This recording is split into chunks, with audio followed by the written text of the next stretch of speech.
ये रामचरितमानस की कथा हमें शिक्षा प्रदान करते महाराज। मेरे राम जी का चरित्र, राम जी जब प्रातः काल सो के उठते थे ना, तो सर्वप्रथम महाराज मेरे राम जी प्रणाम किया करते थे। महाराज आजकल के बालक सो के उठे तो सबसे पहले उसे चाय चाहिए बिस्तर पे। अब हम विचार करें, ऐसे असुरी बालक हमारे विद्यावान हो, बुद्धिवान हो, विवेकवान हो महाराज, तो कभी हो सकता है क्या?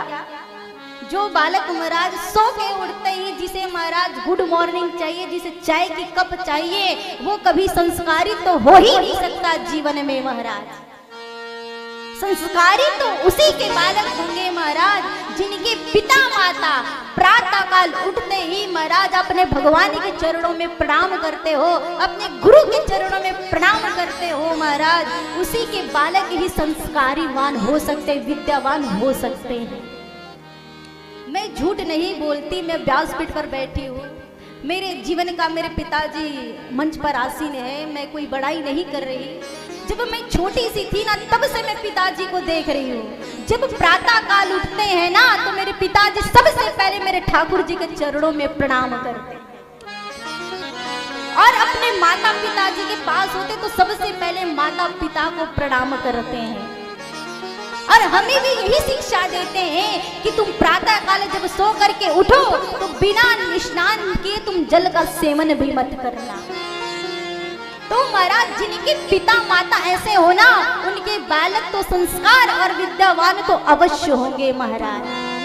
जो अपने जीवन में राम जी की कथा को धारण कर ले, उसका जीवन ही महाराज मनुष्य कैसे बनना है, एक पुत्र को पुत्र कैसे बनना है, ये रामचरितमानस की कथा हमें सर्वथा महाराज उपदेश करती है, ज्ञान देती रहते हैं। और प्रणाम क्यों करनी चाहिए महाराज? प्रणाम का अर्थ बताए, प्रणाम करने का अर्थ क्या होता है? तो मेरे संत वर्णन करते हैं, अभिवादन शिलशनिद्यम वृद्धोपसे विना चत्वारि तस्य वर्धन्ते आयुर्विद्या यशो बलम।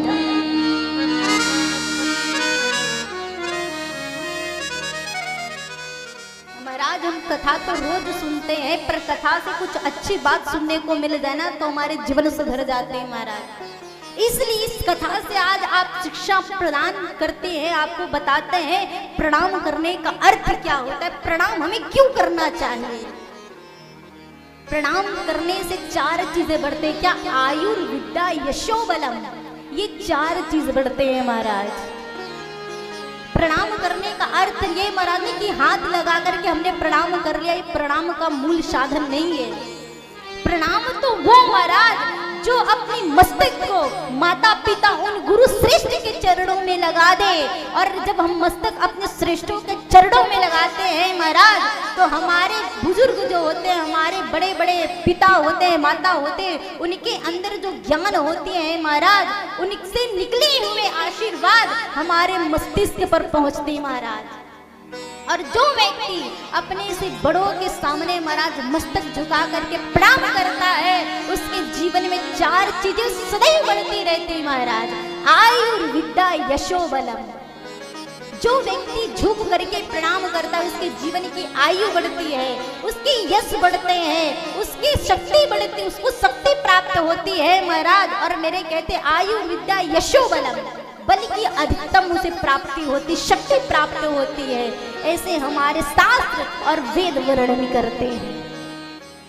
इसलिए महाराज अपने पुत्रों को सर्वप्रथम बड़ों के सामने महाराज झुकना सिखाइए, आदर करना सिखाइए। जिसके जीवन में महाराज माता पिता है, उसके पुत्र जीवन में कभी निरंकुश तो हो ही नहीं सकते महाराज। इसीलिए यदि आपके समक्ष छोटे छोटे बालक होना महाराज, तो कोई ऐसा काम ना करे जिसे बालक देख करके महाराज विचार करे कि यदि मेरे पिता ऐसा कार्य करते तो मैं क्यों ना करूं। क्योंकि हम जो भी करते हैं ना, हमारे बालकों के ऊपर उसका असर अवश्य होता है महाराज।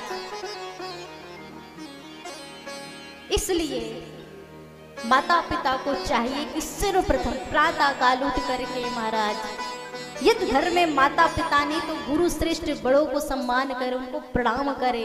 वो जब छोटे छोटे बालक आपको ये करते हुए देखेंगे ना, एक दिन बोलने की आवश्यकता नहीं, वो बालक भी आपके चरणों में एक ना एक दिन जरूर झुकेगा महाराज। इसलिए महाराज मानस की कथा कहाँ तक कही जाए, इतने मेरे ठाकुर जी ने तो 100 कोटि रामायण लिख दिए, रचना कर दिए। राम जी की कथा में तो पूरी जीवन निकल जाएगी, लेकिन पूर्णता होने वाली नहीं है। किंतु महाराज यदि कभी भी आपको अवसर मिले मानस पढ़ने की महाराज, तो आप अवश्य पढ़ें। जो विद्या जो ज्ञान हमें मानस की कथा से प्राप्त होती है, और जितना सरल मानस है महाराज, उससे सुगम तो कुछ हो ही नहीं सकता एक जीव के लिए। इसलिए जब